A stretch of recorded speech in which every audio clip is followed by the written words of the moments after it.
Hello friends, welcome back to another run chat, and today we're going to talk a little bit about the Dopey challenge, what it is, what it entails, some tips and tricks, ways to celebrate after you complete the Dopey challenge, and all that kind of stuff. So yeah, stay tuned. Are you ready?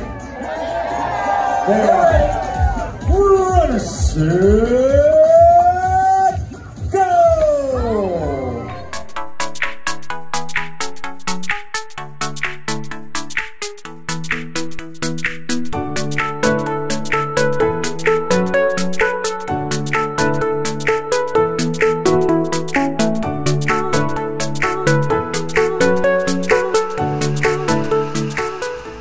So a little update on myself today.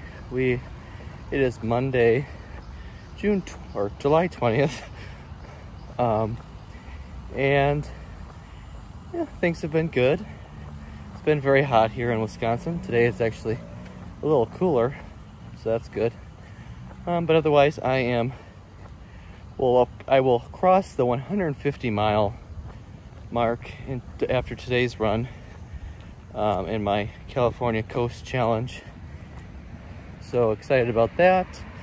I have into the Team runDisney Disneyland Run Challenge, so I'm not quite sure how much I have left on that, but yesterday I was in Cars Land, so we'll see where I end up today and all that fun stuff. We're here to talk a little bit about the Dopey challenge today.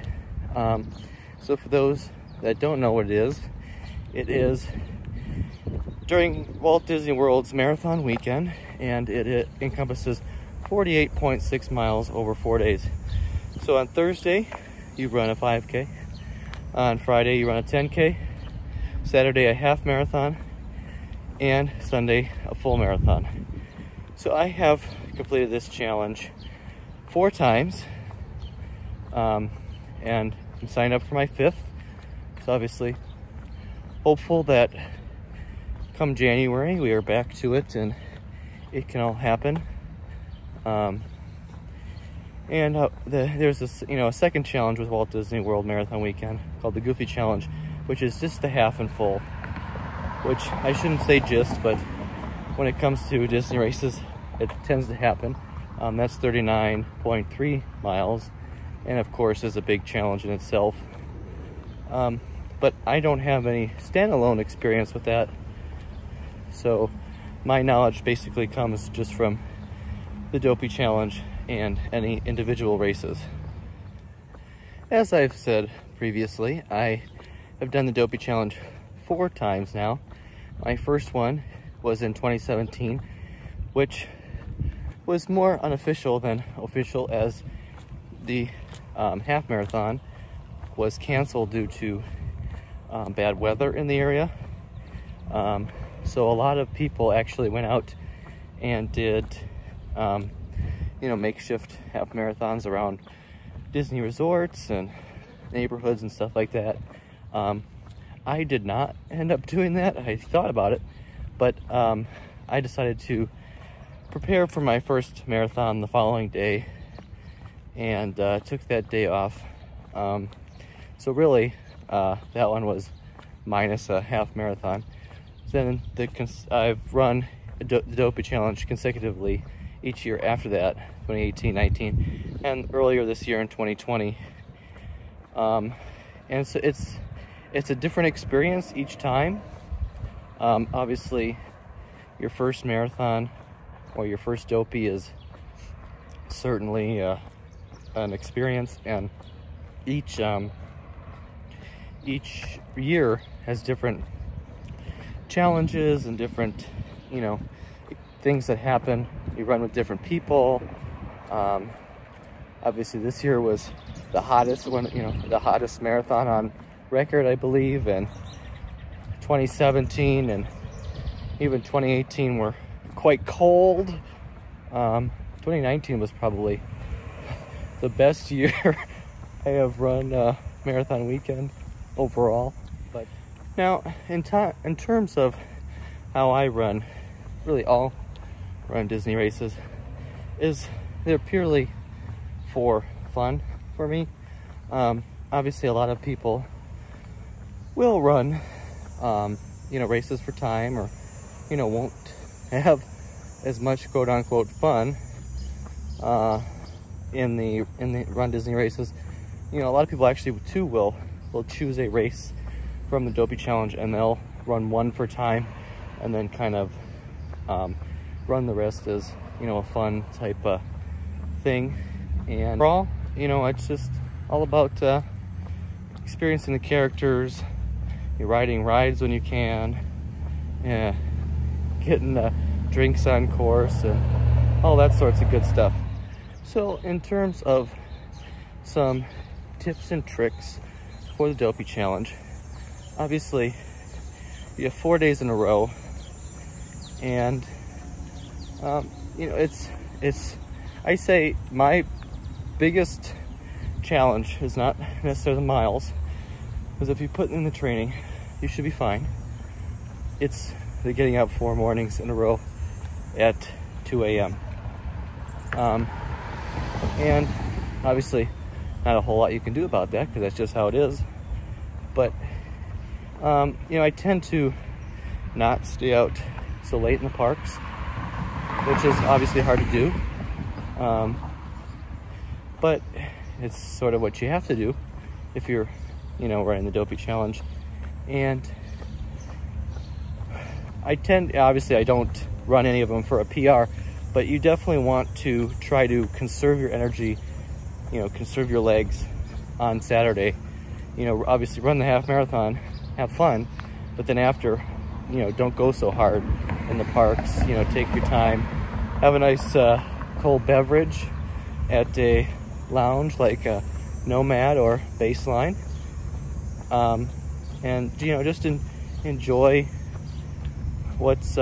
enjoy the scenery, enjoy, you know, yourself, but don't rush to every single ride and try to get everything done, which I know is hard. You know, obviously you're in Walt Disney World and you want to do everything, but that's why I always build in a day or two after the marathon to sort of, you know, get that kind of stuff done.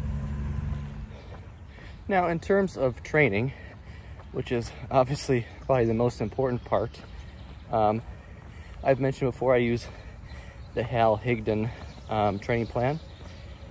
Obviously you have the Galloway plan, which is already underway for 2021, and, you know, works great for a lot of people.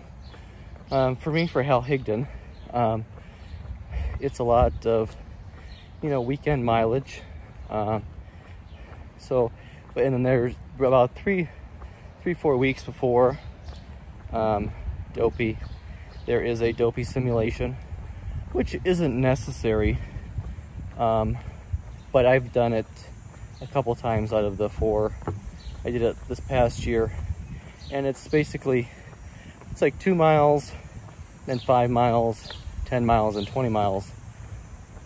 And it's all just about getting your, you know, the consecutive days on your feet, and, you know, running the consecutive days to get you prepared for that Dopey Challenge.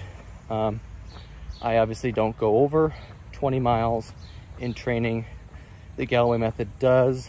Other people do. It's not something I feel is necessary, so I don't do it. So yeah, I obviously, training is a big piece.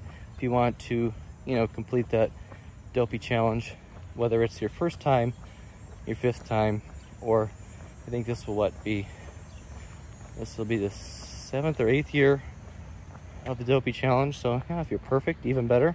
I wish I was. So yeah, my favorite piece of the Dopey Challenge is the medals and the celebration. Now, obviously, you put in all the time and work, and you've just crossed that finish line at, you know, on Marathon Sunday, and you go to the medal tent and you get not 1, not 2, but 3 medals. And, you know, they're always, every year they continue to sort of upped their medal game, and they're bigger and better and more colorful than they were before. I obviously have my favorites, which I've you know, shown you before. And after that, you go enjoy some parking lot beer or champagne or whatever you're into out in the parking lot tents. Obviously, hopefully that we can do that come January. And then it's all about celebrating in the parks after. One of my favorite things to do, obviously, is a big celebratory meal of sorts. California grill would be probably my top choice. If you can get in, you get a fireworks viewing time and, you know, have an amazing, albeit expensive meal, but worth it to cap off that adventure you were just on with the Dopey Challenge. And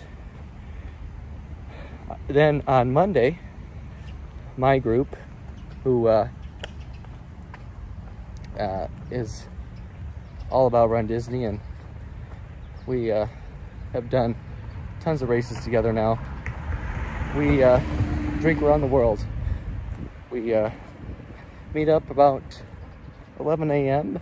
and spend the entire day experiencing the countries and trying different drinks, and usually about midway we'll stop for a more hefty snack slash meal. But yeah, and then cap it off with some Epcot fireworks, whatever is showing at the time. And yeah, that is my perfect way to celebrate a Dopey Challenge. Obviously everybody does their things a little differently. So a lot of people leave on Monday after Dopey Challenge, but it's all about figuring out how to celebrate your huge accomplishment that you just completed, 48.6 miles, and something you will likely never forget. So wrapping up today, I obviously didn't cover everything that's involved in the Dopey Challenge.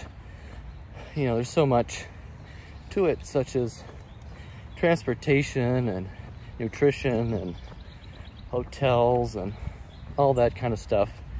It's just more of a highlights, you know, some things that I do, some things that may work for you, some things that may not. You know, just if you are looking to do a Dopey Challenge in the future, I'd be happy to help with any questions you may have. And there are plenty of resources all over the internet, YouTube, social media, that talk about the Dopey Challenge. So yeah, as I wrap up, obviously, I hope you all are staying safe and healthy and, you know, taking this current lifestyle that we're all in one day at a time. Next week, I am going to attempt to sign up for the New York City virtual marathon, which opens on July 28th. There is a very limited number of spots, so we'll see if I can get in, which then gets you a entry into the actual New York City Marathon in either 2021, 2022, or 2023. So I thought I would never do a virtual marathon, but here we are, and I'm fairly dead set on that because it gets you the guaranteed entry into New York City, which is a very difficult marathon to get into through lottery, time, or charity. So yeah, as I said before, hope you all stay safe and healthy, and we'll see you next time.